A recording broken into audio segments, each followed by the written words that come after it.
Guys, and welcome back to my channel. In this video I just want to tell you something. Guys, I've left the city, so I'm going to start living in the village. So here you see, this is our village, as you can see.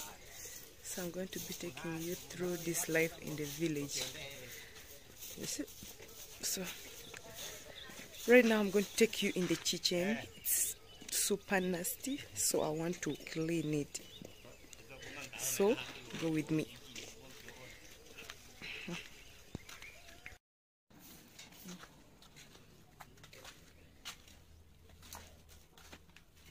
You see how the cooking area looks like. So